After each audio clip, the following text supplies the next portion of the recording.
प्रेम गांव में इंटरमीडिएट की पढ़ाई पूरी करने के बाद बनारस विश्वविद्यालय में प्रवेश लेना चाहता था। प्रेम का दिमाग जितना तेज था उससे भी अधिक प्रभावशाली और आकर्षक उसका व्यक्तित्व था। बहुत सारी लड़कियां उस पर अपनी जान छिड़कने के लिए तैयार बैठी रहती थीं, लेकिन उसका पूरा ध्यान पढ़ाई पर ही था। उसको परिवार वालों के मन से ही शादी करनी थी, तो वो कभी इन सब चक्करों में पड़ा ही नहीं। उसका मानना था कि जिस गली जाना ही नहीं उसका रास्ता क्यों पूछना। एंट्रेंस एग्ज़ाम में पास होकर प्रेम को अपने मनचाहे कॉलेज में प्रवेश मिल चुका था। गांव दूर था तो उसे हॉस्टल में ही रहना पड़ा। उसको हॉस्टल में आए अभी कुछ दिन ही हुए थे। एक कमरे में 2 लोग रहते थे। समर उसका दूसरा रूम पार्टनर था। दोनों हमजोली के ही थे, लेकिन समर और प्रेम में फ़र्क था। समर बजरंगबली का भक्त था। सुबह उठकर नहा धोकर पूजा पाठ से दिन की शुरुआत करता था। अगरबत्तियों की महक ऐसी कि आसपास के लोग उसे अलार्म की तरह लेते थे। महक आ गई मतलब समर ने पूजा कर ली है, 7 बज गए हैं। लेकिन वहीं प्रेम नास्तिक था। वो भी अगरबत्ती की महक से उठता था, लेकिन गुस्से से। अक्सर प्रेम और समर की बहस अगरबत्ती को लेकर हुआ करती थी। नए सेमेस्टर को शुरू हुए 4-5 महीने बीत चुके थे। हॉस्टल के लोग एक दूसरे के करीब आ चुके थे। किसकी किससे बनेगी इस बात का पता ज़्यादातर लोगों को चल चुका था। कुछ लोग अपने करीबी दोस्तों के कमरे में ही रात दिन पड़े रहते थे। कभी किसी को ढूंढना हो तो उसके करीबी के रूम में पहले जाते थे। अभी तक प्रेम का कोई भी करीबी नहीं बन पाया था। अगर उसे जागना होता था तो उसकी वजह अपने दोस्त के कमरे में पढ़ाई होता था, तो वो मौज मस्ती में कभी शामिल नहीं होता था। एक रात प्रेम किसी और के कमरे में पढ़ रहा था, इसलिए समर को अकेले कमरे में सोना पड़ा। रात ढल रही थी। समर गहरी नींद के आगोश में था, लेकिन उसके हाथ पांव हिल रहे थे। वो कभी हाथों को ऐसे बांधता जैसे किसी को गले लगा रहा हो। किसी पल वो पेट के बल लेटा होता तो अगले ही पल किसी करवट। उसके कानों में अलग अलग तरह की आवाज़ें आ रही थीं। कोई डरावनी आवाज़ में बोलने का प्रयास कर रहा था, चले जाओ, बीच में मत आओ, वो मेरा प्रेम है। जब ये सब चरम सीमा पर पहुंच गया तो समर को अपने बजरंगबली की याद आई और वो उठकर बैठ गया, जैसे उसने कोई बुरा सपना देखा हो। माथे पर टप टप पसीना टपक रहा था। धड़कनें तेज थी। उसे ऐसा लग रहा था जैसे बिस्तर पे कोई लेटा पड़ा हो। उसने प्रेम को बगल में लेटा समझकर बड़बड़ाते हुए बिस्तर के बगल में मेज पे रखे हुए टेबल लैंप को ऑन किया।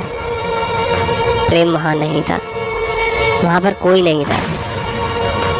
फिर उसने इसे बुरा सपना समझकर थोड़ी देर हनुमान चालीसा पढ़ी, फिर टेबल लैंप जलते ही छोड़कर लेट गया।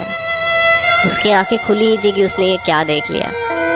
ठीक ऊपर सीलिंग पर उसके सपनों में आई लड़की लटकी हुई थी, लेकिन सपने जैसी सुंदर नहीं थी। वो लंबे बाल बिस्तर तक बिखरे हुए थे। चेहरा साफ दिख रहा था। काले काले दांत, खून जैसी लाल आंखें, आंखों में अंगारे। ये सब देखकर समर का गला सूख गया।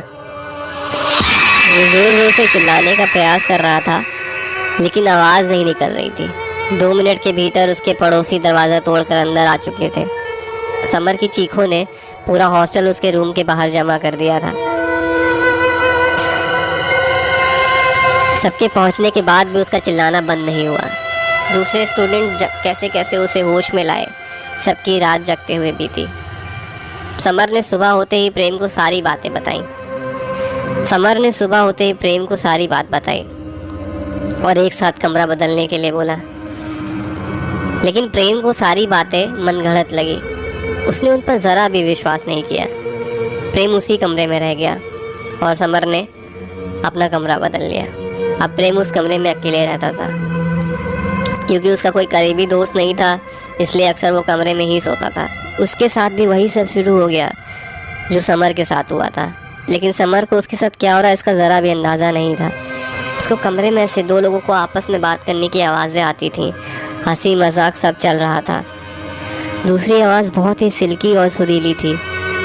उसके पड़ोसी कमरे के लोग प्रेम की रात की हरकतों से परेशान रहने लगे और उस पर शक करने लगे कि उस रूम में कुछ तो असामान्य है। अक्सर प्रेम रात में हॉस्टल से बाहर जाया करता था और सुबह होते ही वापस आ जाता था। लोगों को लगा कि प्रेम रात में लोगों की चोरी से कोई लड़की लेकर आता है और फिर उसी के साथ बाहर बिना किसी को जनाए घूमने निकल जाता है। वो थोड़ा इंट्रोवर्ट टाइप का था, इसलिए पड़ोसी उससे बात करने में हिचकिचाते थे। प्रेम की रात वाली गतिविधियाँ सारी मर्यादाएं लांघ चुकी थी। एक बार सारे पड़ोसियों ने प्लान बनाया कि वो प्रेम को रंगे हाथों पकड़ेंगे। प्रेम गहरी नींद में था। लोग उससे बिना पूछे उसके रूम में घुस गए। बहुत ढूंढने पर भी कोई लड़की नहीं मिली। फिर सब लोगों ने प्रेम को लेकर अपनी आप बीती सुनाई। लड़की से बात करने की सुरीली आवाज़, प्रेम का काली रातों में बाहर जाना और सुबह को लौटना। प्रेम बड़ा असमंजस में था क्योंकि ये सारी चीज़ें उसने अपने सपनों में देखी थी, लेकिन उसके सपनों की बातें इन सब को कैसे पता। उसको ये बात खटकी। उसको सपने में रोज़ एक ही लड़की कैसे दिख सकती थी, वही खूबसूरत चेहरा जिसके बगल में कभी मणिकर्णिका घाट पे बैठा करता था तो कभी दशमेश घाट पे। उसका गंगा का पानी छूना, एक दूसरे पर पानी फेंकना, वो उसी लड़की को देखने की इच्छा लिए रात में सोता था। क्या उसे उस सपने वाली लड़की से प्यार हो गया था? इन सब सवालों का जवाब प्रेम की नास्तिकता से परे था। उसके पड़ोसी उसको अपना ध्यान रखने और सजग रहने की नसीहत देकर अपने रूम में चले आए। अगली रात सोने से पहले प्रेम थोड़ा भयभीत था। वो सोच ही रहा था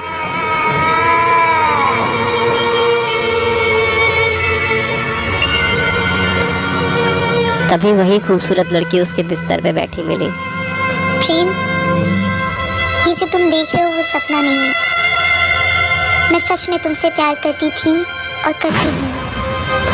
मैं हर दम तुम्हारे साथ रहती हूँ, तुम्हें अकेला कभी नहीं छोड़ती हूँ। प्रेम डर के मारे नहीं बोल पा रहा था। लड़खड़ाते हुए उसने बोला, मुझे छोड़ दो, मैंने तुम्हारा क्या बिगाड़ा है? तुम मेरा नाम कैसे जानती हो? तुम मेरे प्रेम हो। मैंने बरसों तुम्हारा इंतजार किया। मेरी शादी तय हो गई है। इस बात को सुनकर लड़की अपने खूंखार रूप में आ जाती है, वही रूप जो समर ने देखा था। बस इस बार उसकी आँख, नाक, कान से खून बह रहा था, जैसे उसका गुस्सा खून के रूप में फूटा हो। तुम मेरे ही रहोगे, किसी और के नहीं हो सकते हो। मैं होने नहीं दूंगी। प्रेम बेहोश हो गया। सुबह अपने घर वालों को ये सब बातें बताई। घर वालों ने गंभीरता से नहीं लिया। इधर लड़की प्रेम को खुद से शादी करने के लिए राज़ी करने लगी। बाथरूम में अपने शरीर का एक एक अंग काट के फेंकने लगी। कभी उंगली, कभी हाथ, कभी उसकी जीभ होती थी। लेकिन प्रेत आत्मा से शादी करने के लिए वो हामी कैसे भर सकता था? वो सीधे अपने गांव भाग गया। घर वाले उसकी पागलों वाली हरकतें देखकर डर गए और एक तांत्रिक के पास लेकर चले गए। तांत्रिक को समस्या का जड़ से पता लग चुका था। लड़की को किसी प्रेम नाम के लड़के से प्यार हुआ था। लड़की सच्चे प्यार में थी, लेकिन लड़का उसे अपने गले की हड्डी मानने लगा था। वो लड़का अब उस लड़की से छुटकारा पाना चाहता था। उसी रूम में लड़की को सोते हुए गला घोंटकर मार दिया था। उस कमरे के बाथरूम में लड़की की लाश दफन कर दिया। लड़की सुबह का सूरज नहीं देख पाई। इसके बाद उस लड़के ने उस रूम को आनन फानन में छोड़ दिया। तब से उस लड़की की आत्मा सुबह होने का इंतज़ार कर रही थी। लड़की प्रेम का इंतज़ार करती रही। तब से पहली बार कोई प्रेम नाम का लड़का उस रूम में रहने आया था। प्रेम के रूम पार्टनर सागर को अपने और प्रेम के बीच रोड़ा समझकर उसने डराकर भगा दिया। उसके बाद वो प्रेम के साथ साई की तरह रहती। जो भी हुआ था तांत्रिक को लड़की की आत्मा को मुक्ति दिलानी थी। तांत्रिक प्रेम और प्रेम के पिता के साथ हॉस्टल पहुंचा। वो कुछ मजदूर भी साथ लेकर आए थे। मंत्रों के उच्चारण के बीच प्रेम के हॉस्टल की खुदाई चालू हो गई। वहाँ एक लड़की का कंकाल मिला। कहीं ना कहीं प्रेम भी सपनों वाली लड़की के प्यार में था।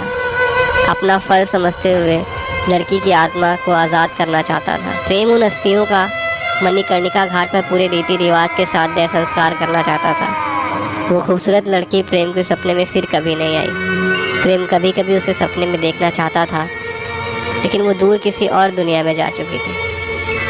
उम्मीद करता हूँ आपको ये कहानी पसंद आई होगी। अगर पसंद आई है तो लाइक करें, कमेंट करें, शेयर करें, मुझे बताएं। अगर आपके पास भी ऐसी कोई कहानी हो तो मुझे लिखें, मेल करें। मेल आईडी मेरे चैनल पर है। And thank you for listening.